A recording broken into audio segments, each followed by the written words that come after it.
Here I have Samsung Galaxy S22 Ultra, and today I'm going to show you how to take a burst shot or the series of photos on this device.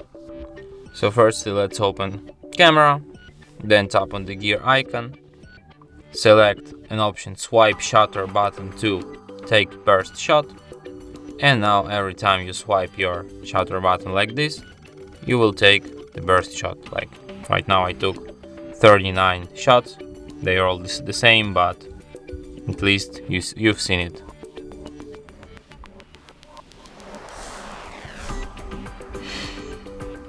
And that's it. Thanks for watching. If you find this tutorial useful, don't forget to hit that like button and subscribe to our channel.